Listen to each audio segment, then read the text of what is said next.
DYSP ಸಾವು super ಮುಖಾಂತರ ಮಾನ್ಯ ರೇವಂತ್ ಅವರಿಗೆ ಗೃಹ ಸಚಿವರು, ಕರ್ನಾಟಕ ಸರ್ಕಾರ ಬೆಂಗಳೂರು ಅವರಿಗೆ ಮತ್ತು ಮಾನ್ಯ ಜಿಲ್ಲಾಧಿಕಾರಿಗಳು ಯಾದಗಿರಿ ಅವರಿಗೆ ಇವತ್ತು ಮನವಿ ಸಲ್ಲಿಸ್ತಾ ಇದ್ದೀವಿ. ಯಾಕಂತಂದರೆ ಶಕಾಪುರ ಗ್ರಾಮ ಇಡೀ ತಾಲೂಕಿನ ಎಲ್ಲ ಹಳ್ಳಿಗಳು ಸುಧಾರಿಸಿವೆ. ಆದರೆ ತಾಲೂಕಿನಲ್ಲಿ ಸುಮಾರು ಒಂದು 7 ಕಿಲೋಮೀಟರ್ ಅಂತರದಲ್ಲಿರುವ ಶಕಾಪುರ ಎಸ್ಟೇಟ್ ಗ್ರಾಮ ಇನ್ನೂ ಸುದ್ದಾಗಿಲ್ಲ. ಯಾಕಂತಂದರೆ ಇಲ್ಲಿ ಸುಮಾರು ವರ್ಷಗಳಿಂದ ಹನುಮಂತ ದೌರ್ಗುಡಿ ಆಗಲಿ ಅಥವಾ ಅಲ್ಲಿ ಬಸ್ ಸ್ಟ್ಯಾಂಡ್ ಆಗಲಿ, ಈ ಮೊದಲು ಅಂಬೇಡ್ಕರ್ ಚೌಕ್ ಇತ್ತು, ಇದೆಲ್ಲ ಛಲವಾದಿ ಜನಾಂಗದ ಜಮೀನಿನಲ್ಲಿತ್ತು.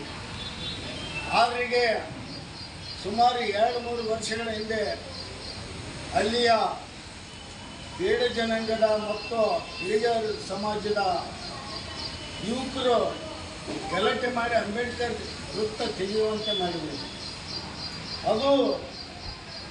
ಅದಾದ ಕೆಲವೇ ದಿನಗಳಲ್ಲಿ ದೊಡ್ಡಮನಿ ಕುಟುಂಬದವರ ಮೇಲೆ ಬೇಡ ಜನಾಂಗದವರು ಮತ್ತು ಹಿರಿಯ ಸಮಾಜದವರು ಸೇರಿ ಹಲ್ಲೆ ಮಾಡಿದರು. ಹಲ್ಲೆ ಮಾಡಿದ ಮೇಲೆ ಸುಲ್ಪುರ್ ತಾಲೂಕಿನಲ್ಲಿ ಒಂದು ಕಾಮನ್ ಆಗಿದೆ. ದೌರ್ಜನ್ಯಕ್ಕೊಳಗಾದ್ರೆ ಊರಲ್ಲೇ ಬಿದ್ದಿರ್ತಾರೆ. ದೌರ್ಜನ್ಯ ಮಾಡಿದವರು ಬಂದು MLC ಮಾಡಿ ಕೌಂಟರ್ ಕೇಸ್ ಮಾಡೋ ಪದ್ಧತಿ ಹೆಚ್ಚನತ್ತು ಸುಲ್ಪುರದಲ್ಲಿದೆ. ಆ ಒಂದು ಕೇಸಿನಲ್ಲಿ ಕೆಲವು ರಾಜು ದೊಡ್ಡಮನೆ ಅಂತೇಳಿ ಹಲ್ಲೆಗೊಳಗಾದ ಮೇಲೆ ಕೌಂಟರ್ ಕೇಸಿಗೆ ಹೆದರಿ ಹೋಗುವುದು ಕೂಡ. ಆ ಒಂದು ಘಟನೆಗಳೆಲ್ಲ ದಿನನಿತ್ಯನೂ ಅಲ್ಲಿ ಬೇಡ ಜನಾಂಗದ ಜನಗಳು ಜಾಸ್ತಿ ಇರೋದ್ರಿಂದ ಅವರಿಗೆ ಹಿರಿಯ ಸಮಾಜದವರು ಸಪೋರ್ಟ್ ಮಾಡ್ತಾ ಬಂದಿರ್ತಾರೆ. ಇವು ಒಟ್ಟಾಗಿ ಆಗಬೇಕಾದ್ರೆ ಇಲ್ಲಿ ನಮ್ಮ ಸ್ಥಳೀಯ ನಮ್ಮನ್ನಾಳುವ ನಾಯಕರು ಮುಕ್ತ ಬೇಡ ಜನಾಂಗದವರು ಯಾವುದೇ ಜನಾಂಗದವ್ರ ಮೇಲೆ ದೌರ್ಜನ್ಯ ಮಾಡಿದಾಗ ತಮ್ಮ ರಕ್ಷಣೆಗಾಗಿ ಮಾಜಿ ಅಥವಾ ಹಾಲಿ MLA ಅವ್ರ ಮನೆಗೆ ಹೋಗುವ ಪದ್ಧತಿ ಮೊದಲಿದ್ದಲ್ಲ. ಆ ರಾಜಕಾರಣಿಗಳು ಬೈದು ಪೊಲೀಸ್ ಸ್ಟೇಷನ್ ಕೊಡಿಸಿದಂಥ ಘಟನೆಗಳಾಗೋದಿಲ್ಲ. ಇವತ್ತು ರಾಜಕಾರಣಿಗಳಂದ್ರೆ ಮಾಜಿನೂ ಬರ್ತಾರೆ, ಹಾಲಿನೂ ಬರ್ತಾರೆ. ಮೊದಲಿದ್ದು ಸಂಪ್ರದಾಯದು ಅದು ಜಾಮೀನು ತಗೊಂಡ್ಗೇಸಿ ಹೊರಗಡೆ ಹೋಗಿ ಏನು ಶಂಟ ಮಾಡಿರಪ್ಪ, ನೀವು ಮನುಷ್ಯನ ದೌರ್ಜನ್ಯಕ್ಕೊಳಗಾದವ್ರಿಗೆ ಅನ್ನೋರವರು. ಆ ಒಂದು ರೀತಿ ಇಂಡೈರೆಕ್ಟಾಗಿ ಪೊಲೀಸರಿಂದ ಅನ್ನಂಗದು. ಅದಕ್ಕಾಗಿ ಇವತ್ತು ಸುಮಾರು ಏನು ದೇವರಾಜ ಅವ್ರ ದೇವಪ್ಪ ಜೋರಿ ತಾಲೂಕಿನ ಯುವಕ ಅಕ್ಕನ ಮಗಳಿಗೆ ಇಲ್ಲಿ ಅಳಿತನಕ್ಕೆ ಬಂದಾನೆ ಶಕಾಪುರ ಗ್ರಾಮ. ಇಲ್ಲಿ ವ್ಯವಸ್ಥೆ ಗೊತ್ತಿಲ್ಲ ಅವನಿಗೆ. ದೌರ್ಜನ್ಯಗಳು ಇಲ್ಲಿ ತಾಳ್ಕೊಂಡ ಬಂದು ನಾವು ಅನಿವಾರ್ಯ ಇಲ್ಲ. ಆದ್ರೆ ವಿರೋಧ ಮಾಡಿದಾಗ ಅಲ್ಲಿ ವರ್ಷಕ್ಕೆ ಒಂದೊಂದು ಮನೆಗೆ ಊರು ಬರ್ತದ ಮನಿತನ ಮಾಡೋದು.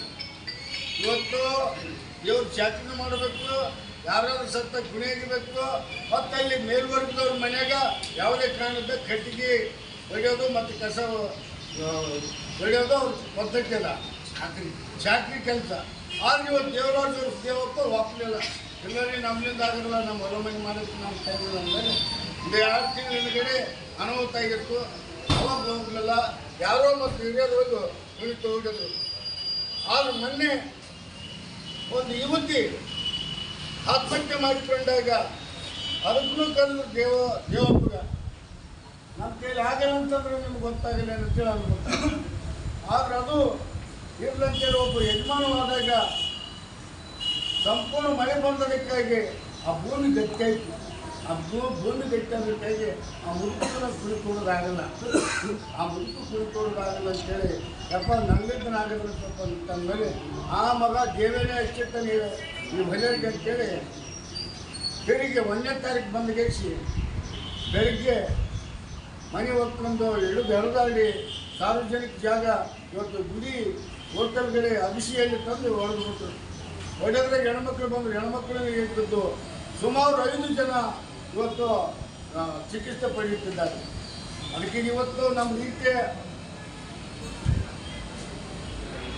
ದೌರ್ಜನ್ಯ ಮಾಡಿದ 17 ಮಂದಿನೇ ಒಂದು 2-3 ದಿನಗಡೆ ಇವತ್ತೇನು ಆತ್ಮಹತ್ಯೆ ಮಾಡಿಕೊಂಡಲ್ಲ, ಆತ್ಮಹತ್ಯೆ ಮಾಡ್ಕೊಂಡ್ರು, ಅಕ್ಕಿ ವೈಯಕ್ತಿಕವಾಗಿ ಮಾಡ್ಕೊಂಡಿರ್ಬೋದು. ಆದ್ರೂ ಯಾಕೆ ಮಾಡ್ಕೊಂಡ್ರು, ಆತ್ಮಹತ್ಯೆ ಮಾಡ್ಕೊಂಡ್ರು ಅಥವಾ ಕೊಲೆ ಮಾಡಿದ್ರು, ಅದ್ರ ಬಗ್ಗೆ ಸಂಪೂರ್ಣವಾಗಿ ತನಿಖೆ ಮಾಡಿ ಈ 17 ಜನರ ಮೇಲೆ ಆ ಕೇಸಿಗೆ ಸಂಬಂಧಪಟ್ಟ ಕ್ರಮ ಆಗಬೇಕು.